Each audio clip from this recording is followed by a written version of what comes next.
Okay, so you probably had questions like this before, but I guess one of the things I always struggle with is like, if you sit down with people of all faiths who really genuinely believe what they believe, a lot of them are smart, educated, and have a lot of facts about their belief and how that is true. And my problem is that I don't feel like me or anybody has the right to choose which person is on the correct path or following the correct religion. And so my question is, how do you know that Christianity and the way that you understand it is like the only and right way, and how do you kind of hold on to that? Just because I feel like that's a difficult thing, and I think there's more than one right way, personally.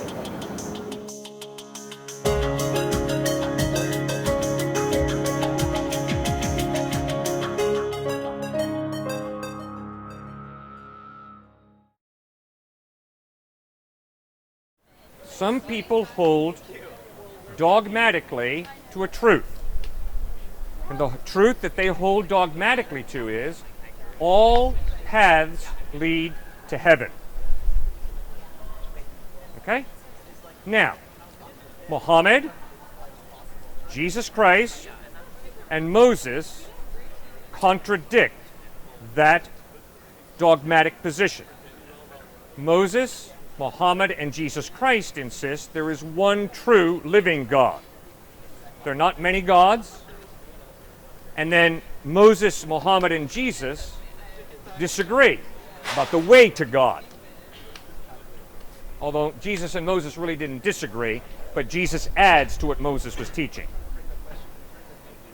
Man, my point is, if I say to you that 2 + 2 = 4, not 3 and not 5, I am making a dogmatic truth claim. 2 + 2 = 4. That is called reality. Contradictory ideas cannot both be equally true in the same way at the same time. It's the law of non-contradiction. So, if what you say is true, that every path leads to heaven, then that's a truth claim, right? And if somebody else says 10 paths lead to heaven, that's a truth claim. Not every path leads to it, only 10.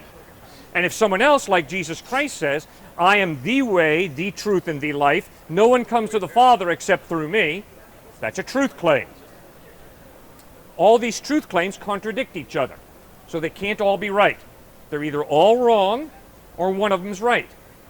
Now, the reason that I trust Jesus Christ to speak the truth is because the evidence of the way he lived, taught, died, and rose from the dead points to his credibility. So that's why I trust him to be the way, the truth, and the life. Do you ever contemplate that you could be wrong? And like, I mean, because I guess it feels like there's no wiggle room. And not that there needs to be per se, but it does keep a lot of people out. You bet. I don't know how do you reconcile that? You bet. That's a great question. And it's an honor talking with you. Your thoughtfulness, you're amazing. So thank you very much. Do I ever question my beliefs? Ma'am, I have no choice. I have to question my beliefs. I'm a thinking human being. I am convinced that if anybody never questions what they believe, they're basically on the way to being brain dead. So you always have to question what you believe. You always have to ask yourself, gosh, is this right? Is this wrong? In fact, Jesus commands us to do that. In Matthew 7:1, Jesus says, judge not, lest you be judged. He's not talking about suspending your critical thinking. Because 14 verses later in Matthew 7:15, he says, watch out for false prophets.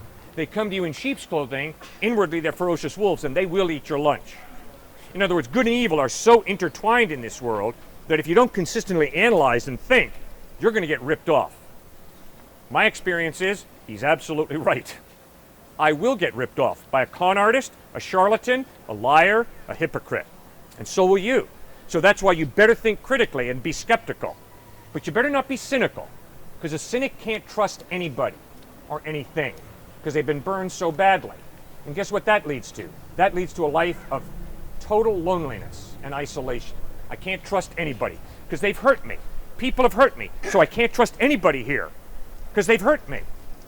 No, don't do that. You've got to learn to trust, but you've got to be skeptical and not trust the wrong person. Otherwise, you will get hurt big time. Does that make any sense? Yeah, I guess it's just but have there been times in your life where you've found something that does contradict something? Like, what do you do when you find a contradiction? Because, like, I mean, yes, you have to think critically, but, like, that, you make it sound like you're still coming to the same conclusion, but what if you come to a different conclusion? Or, like, how do you, I don't know if I'm phrasing it right, but, like, there have to be moments in your life where things really do challenge your Christian faith. Yes. And challenge those things. Yeah. So how do you reconcile that and, like, let yourself,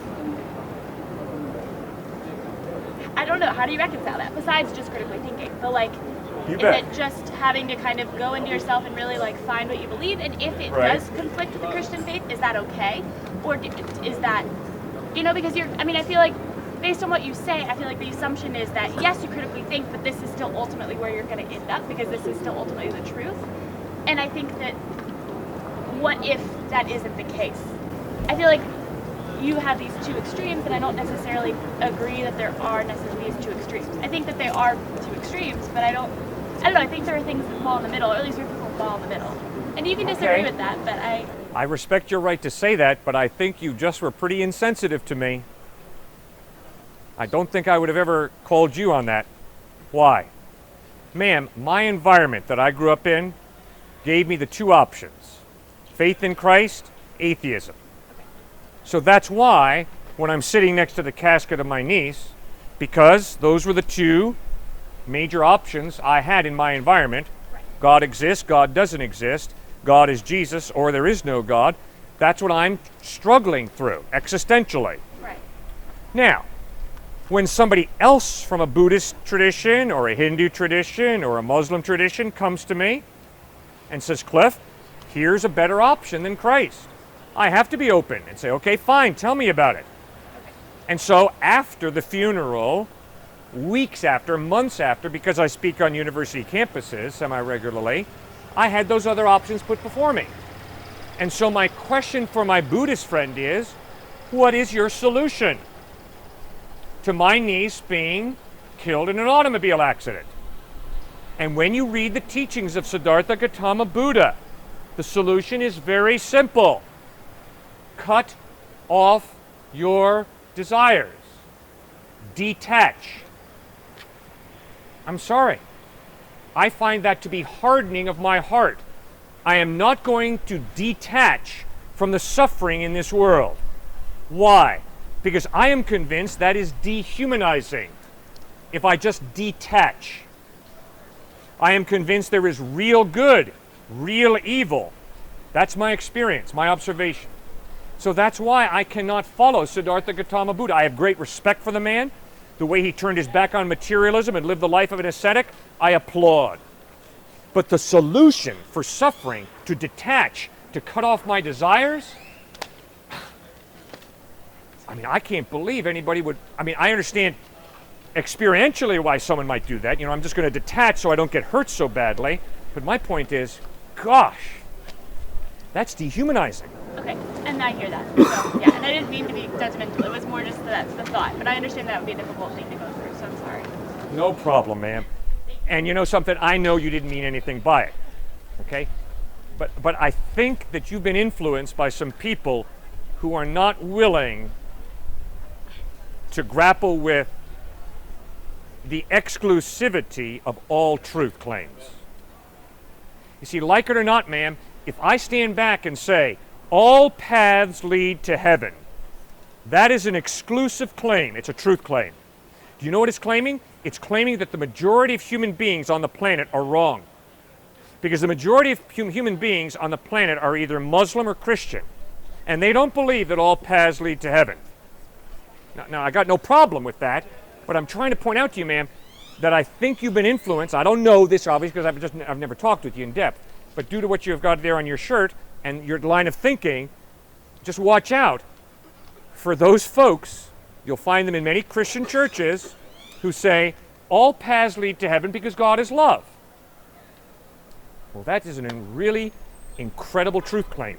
That's amazingly exclusive, because it's saying the majority of people on the planet are wrong. Okay. Thank you. Thank you, ma'am, so much. Have a good day. You too. Have a great one. I heard you talking a little bit about determinism. Yes. And you laid that down as just a truth that we have free will. Right? Yep. And I want to maybe we can walk down like together and look at, let's say if it's not, and just entertain this idea and then see where we get. You bet.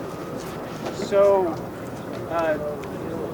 so we know that what you're hearing right now, what you're seeing all Yes. around you, is really part of your consciousness, right? It's more accurate to say that all of you guys are inside my consciousness, and you're like tweaking and pinching my nerves in my brain, as opposed to saying my consciousness is out here, right? And they've run tests which see that, and actually, let me back up a little. And whenever I hear you talk, it's arising from like nothing, like that. And also, if you think about your own thoughts, right? Thoughts, they arise in your head, and you have no control over where they arise from. They just sort of pop up here. It's as foreign to me as your voices that just arises also within my consciousness. Yep. And they've run tests which can see that this electrical signaling that's happening in the brain happens moments before you know what's going on. For instance, if I have a button that says yes or no to a simple answer, arbitrary question, right? Then they'll know which button you're going to press before you know what button you're going to press. Uh-huh. And so now if we take that idea and sort of expand it outwards, right? Yes. And you're not responsible for what genes you're born in or what environment you're in. Right. Those initial conditions were not your choice. Right. And when you're young, and if you take that, like the bottom idea, and then say that you don't choose your initial conditions, don't choose your environment, you can expand that through your entire life. Mm-hmm. And that's why I think free will is like, there's a possibility that it may be an illusion. Yep. And so that's why I don't like you just putting it down as a truth claim. You bet. I understand. I got no problem with it. Okay? So free will is an illusion. Not only is free will an illusion, but she might be an illusion. Right? All right? Yeah, she might be an illusion. So she might be an illusion. Right? But right about now, I have to make a decision.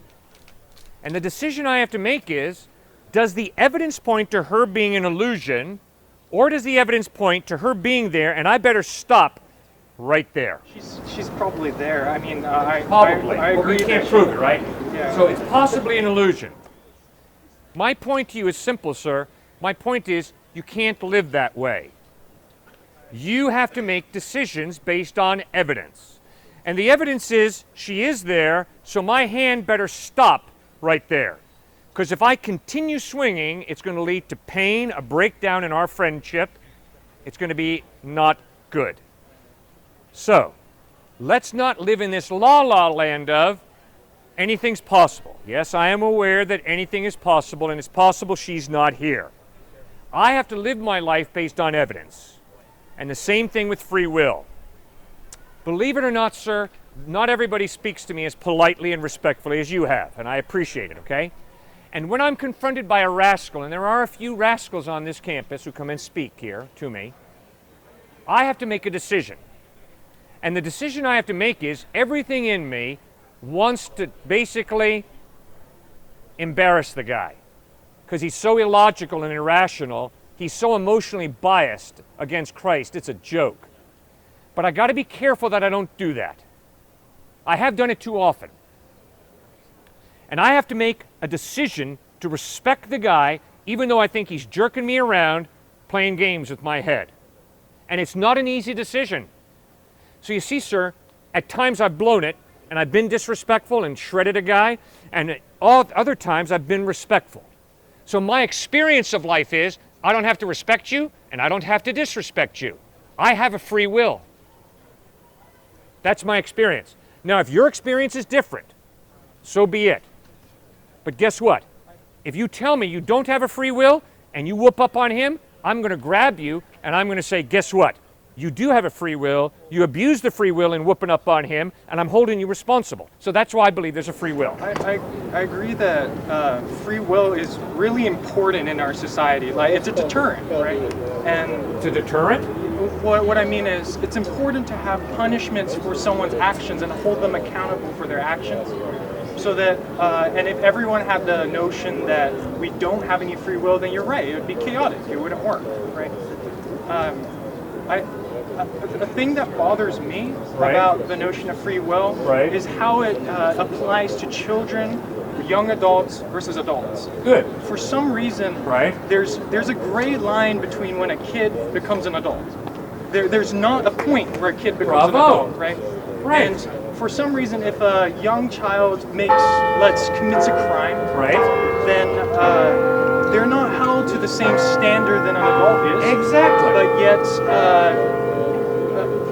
but the thing is, you sort of say, oh, it wasn't their fault. They grew up this way, and it was their environment. It's like taking a step back from free will and saying, well, it's not really they didn't know any better, right? Yeah. So that's why I think that we should take it with a healthy bit of it's important to believe in free will, but also to realize that there's a good chance that a lot of the things that we do in our life are determined by the initial conditions in our environment, and then so we have not as harsh punishments if I got angry and slapped someone. Right. An example for which is, do you guys remember, this is unfortunate, but the shooter on the here, right? You bet. They found, he wrote a letter saying, I didn't know why I killed my wife.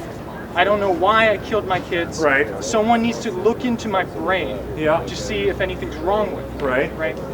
And when they did, they found a tumor in a part of his brain which was related to self-control. And that's vindicating, isn't it? You sort of realize, well, he had a tumor, he couldn't help himself, and so he shouldn't be held as reliable, right? Good. But I posit that every action that I do, whether it might in random urge slap someone, right, it could also be just a tiny tumor in the brain which caused that electrical signal which made me do it. So healthy bit of thinking about free will may not be as free as we think, and also that people aren't they're totally not free agents, although they are to an extent. That's what I wanted to talk about. And also a funny note I wanted to say is it's weird, the atheist label. I don't understand the atheist label, because atheist is just not believing, right? And atheism is saying there is no God. Yeah, exactly. Not believing in a God, right? Would you? There's no God. Okay, atheism is that, but it's weird that you have to label yourself as something you're not. For instance, there are plenty of astronomers. I don't go around telling people that I'm a non-astronomer, right? That's everyone else who's not. So, the burden of truth lies upon the person who's religious. Yes. And being an atheist is just not being religious. So I disagree. I am convinced that because God has left so much evidence of his existence, an atheist doesn't find God for the same reason that a criminal does not find the police. He's running away. I feel like you're conflating ethics with religion. The two are inextricably bound. Okay, and I would like to say that that's not the case. How can you scientifically prove an ethic? Here, can I give you an example? Please do. So, in 16th century Europe, Christians, right? They found there was a custom where they would take cats in a net, and then they'd hang them over a fire and slowly lower the cats into the fire, and they would scream, and then people would find enjoyment out of this. And now it's barbaric. How could you do something like that? That's ethically totally unsound, right? But the thing is, they're still following the religious Christianity dogma of the time. And so I would like to say that ethics is a part coming from Christianity and other religions who have in their texts things of how you should live your life. For instance, the Golden Rule, one of the most revolutionary ethics statements from Christianity. But also our modern secular society is the one that's facilitating this change in ethics. The reason why we don't stone apostates and we don't stone people who are divorced anymore, or that we don't kill witches or atheists, right, is because our secular society is influencing the religious Christianity to pick and choose, to cherry pick the parts of the religious text that fit with our modern ethical values. Does that follow? I like W.H. Auden, the brilliant humanist author who was an atheist, went into a movie theater in New York City to watch a movie of Nazi Germans taking Poland. And in that movie theater in New York City, Germans hopped up out of their seats saying, "Kill the Pole! Kill the Pole!" W.H. Auden had an incredibly naively optimistic view of human nature. He watched incredible hatred in German Americans towards Poles as put on that movie screen in Manhattan. He goes out of that movie theater realizing evil is real. My atheism is bankrupt. Because atheism gives no basis for evil being real. It's not real, it just is. And W.H. Auden comes to faith in Christ because he begins to grapple with ethics. Real right, real wrong, real justice, real injustice. Too many people think that faith in Christ leads to a life of impracticality.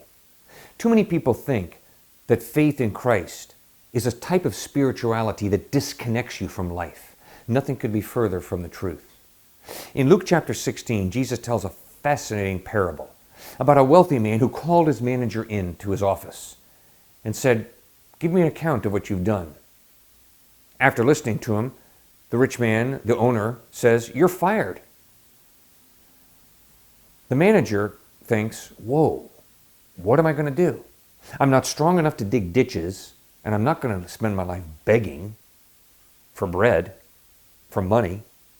I know what I'm going to do." He goes out and he calls one debtor, and he says, "How much do you owe my master?" And the debtor says, "I owe him 800 gallons of olive oil." The manager says, "Sit down and make it 400. Debt canceled.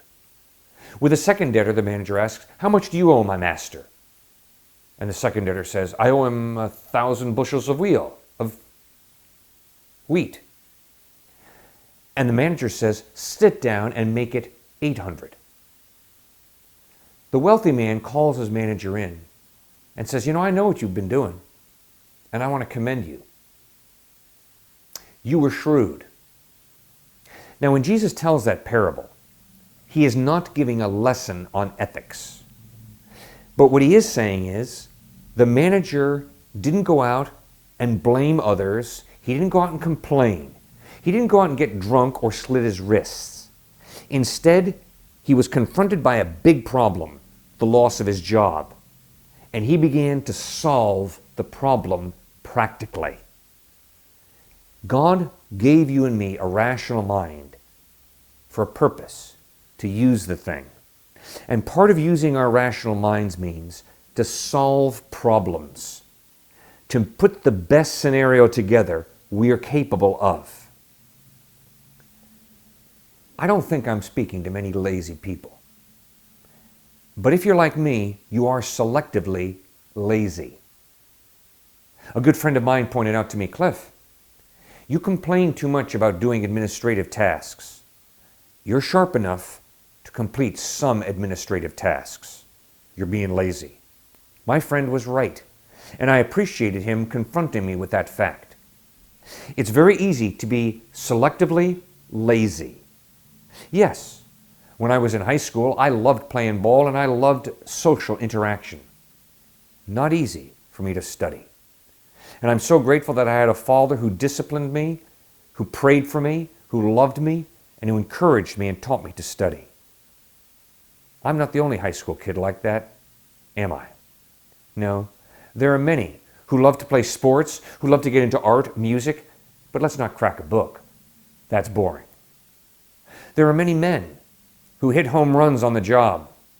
They have a great golf game, but their wives and children are emotionally starving. There are many women who do well on the job, who do well in the home, raising a family, but they have totally ignored their relationship with God. There are many people who are social butterflies and who love having a great time, but they neglect their interior life, their soul. And Jesus asked the penetrating question, what does it profit a man or a woman if they gain the whole world but lose their soul? The soul is the real you, the real me. Yes, it's very easy to be selectively lazy. I am consistently amazed how many intelligent, hardworking people think spirituality, a relationship with God, is just going to happen like poof. And if it doesn't happen poof, then God doesn't exist. You would never approach any other area of life in that manner. Why do you approach God that way? Instead, think. If you have to work to get an education, if you have to work to get an athletic body and career, if you have to work to climb the corporate ladder, if you have to work to build a marriage and a family, then don't you think you're going to have to work to build a relationship with the God of the universe? Of course you are. And that's why I plead with you. Read the Gospels of Matthew, Mark, Luke, and John. Get to know Christ. Pray. Cry out to Him genuinely from the depth of your being. Help me, Lord. Forgive me, Lord. Give me insight. Give me wisdom. Help me think through how to handle this relationship, how to resolve this conflict, how to make peace in this relationship. Yes, a relationship with God involves thinking, praying. It involves responding emotionally to God's love, which means you got to focus on His love and then open up your life and allow His love to come into you. Yes, Jesus insisted that spirituality is not highly impractical, it's highly practical. Because Jesus Christ wants to be Lord of every area of your life and my life. He wants to lead us into the purpose for which He gave you all the beautiful gifts He's given you. Have you put your faith in Christ? You can do that very simply but very profoundly by asking Him to forgive you for the wrong that you've done, for selective laziness, for wasting the gifts He's given you. Ask Him to forgive you. Put your faith in Him, that He bled and died on a cross to pay the penalty for your wrongdoing. Trust in Him, and He promises to give you life eternal. And put your life in His hands and allow Him to show you the purpose for all the gifts He's given you, and then live out that purpose. God bless you as you make that most important decision. I'm the pastor of Grace Community Church. We meet every Sunday morning at 9:30 at Grace Farms, which is located at 365 Lukeswood Road in New Canaan, Connecticut. I'd love to invite you to join us this Sunday for our 9:30 service. Thanks for joining us for these few minutes. Have a great day.